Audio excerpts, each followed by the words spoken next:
ప్రపంచంలోనే అత్యంత ధనవంతుడు, సాంకేతిక రంగంలో విప్లవాలు సృష్టించే ఎలన్ మస్క్ గురించి మనందరికీ తెలుసు. అయితే వ్యాపార సామ్రాజ్యాన్ని దాటి ఆయన రాజకీయాల్లోకి, ముఖ్యంగా అమెరికా ప్రభుత్వ యంత్రాంగంలోకి ప్రత్యేక వ్యక్తిగా ప్రవేశించడం అప్పట్లో ఒక పెద్ద సంచలనం సృష్టించింది. డొనాల్డ్ ట్రంప్ అధికారంలోకి వచ్చాక ప్రభుత్వ సామర్థ్యాన్ని పెంచేందుకు డోజ్ అనే విభాగాన్ని ఏర్పాటు చేసి దానికి మస్క్ ను స్పెషల్ గవర్నమెంట్ ఎంప్లాయీగా నియమించారు. అమెరికా ప్రభుత్వంలో ఉన్న అనవసర ఖర్చులను, వృధాగా ఉన్న విభాగాలను తొలగించి ప్రజలు కడుతున్న పన్నుల డబ్బును ఆదా చేయడమే దీని ప్రధాన ఉద్దేశ్యం. ట్రంప్ ఆదేశాల మేరకు దాదాపు 2 లక్షల కోట్ల డాలర్ల ఖర్చును తగ్గించాలని మస్క్ ఒక భారీ లక్ష్యాన్ని నిర్దేశించుకున్నారు. ఇది వినడానికి బాగున్నా, దశాబ్దాలుగా పాతుకుపోయిన ప్రభుత్వ వ్యవస్థలో ఆల్ ఆఫ్ సడన్ గా మార్పులు తీసుకురావడం అంత సులభం కాదు. మస్క్ తన కంపెనీలలో పనిచేసే పద్ధతిని ప్రభుత్వానికి వర్తింపచేయాలని చూశారు. అదే ఇక్కడ అసలు వివాదానికి కారణమైంది. వేల మంది ప్రభుత్వ ఉద్యోగులను తొలగించాలనే ఆయన ప్రతిపాదన అగ్రరాజ్యంలో పెద్ద దుమారమే రేపింది. ప్రభుత్వ అధికారుల నుంచి, వివిధ శాఖల నుంచి మస్క్ కు ఊహించని స్థాయిలో అడ్డంకులు ఎదురయ్యాయి. అయినా సరే ఆయన తన దూకుడును తగ్గించలేదు.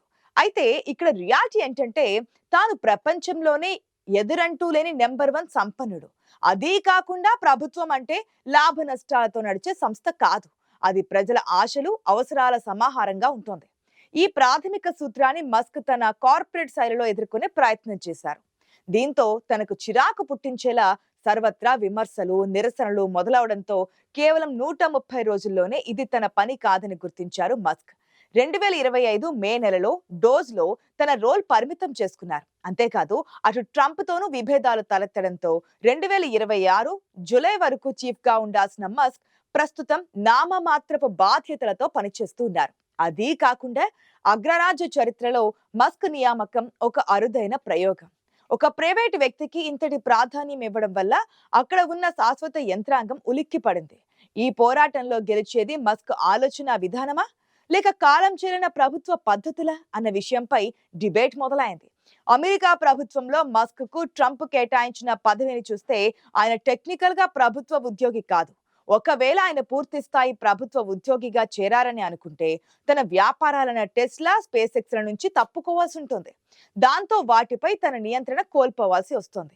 అందుకే ఆయన కేవలం ఒక సలహాదారుడిగా ఉంటూ ఈ డోజ్ విభాగాన్ని నడిపించారు.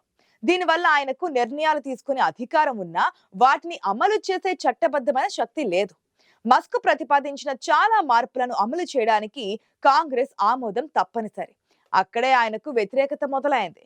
ప్రభుత్వ వ్యయాన్ని తగ్గించడం అంటే చాలా పథకాలకు నిధుల కోత విధించడం. ఇది రాజకీయంగా ట్రంప్ కు నష్టం చేస్తుందని కొందరు భావించారు.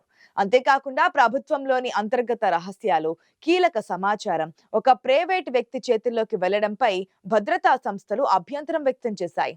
మస్క్ తన పద్ధతులతో ప్రభుత్వ విభాగాలను ప్రక్షాళన చేయాలని చూసినా అక్కడ ఉన్న నిబంధనల చట్టం ఆయనను కట్టిపడేసింది. తన వ్యాపారాలలో రాత్రికి రాత్రి నిర్ణయాలు తీసుకునే మస్క్ కు ప్రభుత్వంలో ఒక్క చిన్న మార్పు చేయాలన్నా నెలల తరబడి వేచి చూడడం నచ్చలేదు.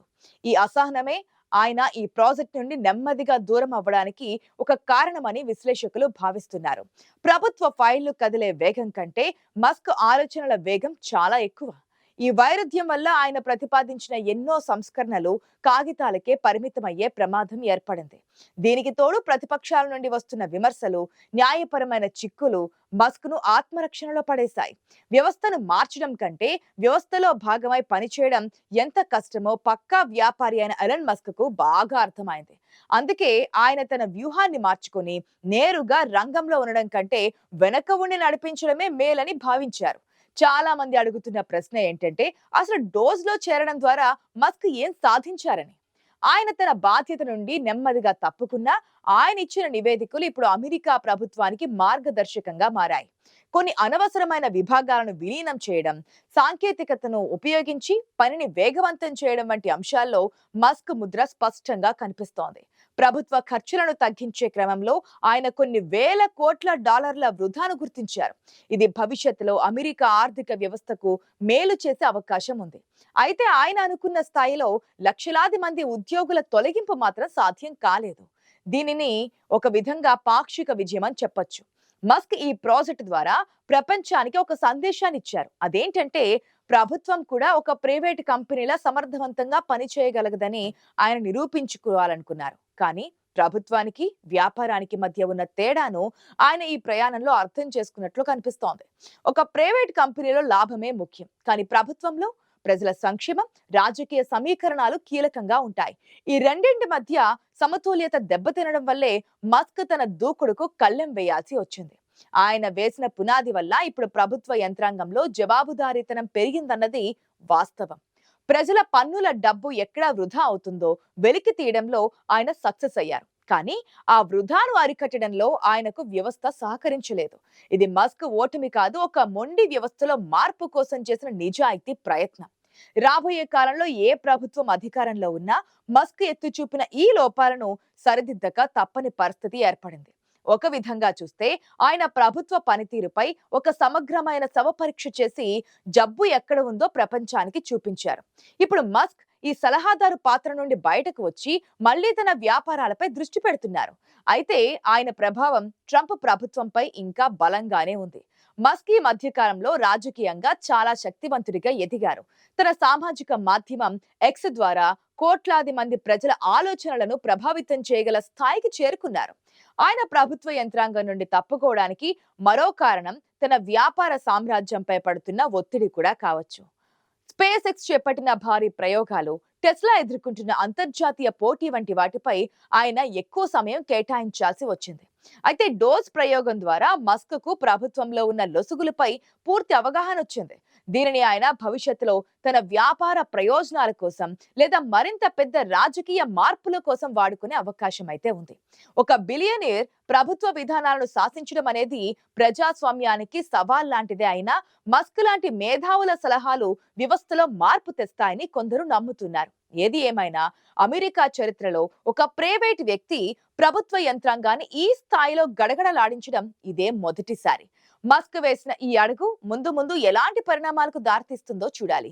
ఇది కేవలం ఆరంభం మాత్రమేనా లేక ముగింపా అనేది కాలమే నిర్ణయిస్తోంది.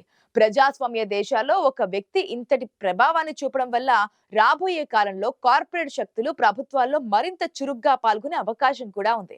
ఇది మేలు చేస్తుందా లేక కీడు చేస్తుందా అనేది చర్చనీయాంశం. మస్క్ చేసిన ఈ ప్రయోగం కేవలం అమెరికాకే పరిమితం కాకుండా ప్రపంచ వ్యాప్తంగా ఉన్న ప్రభుత్వాలకు ఒక హెచ్చరికగా మారింది.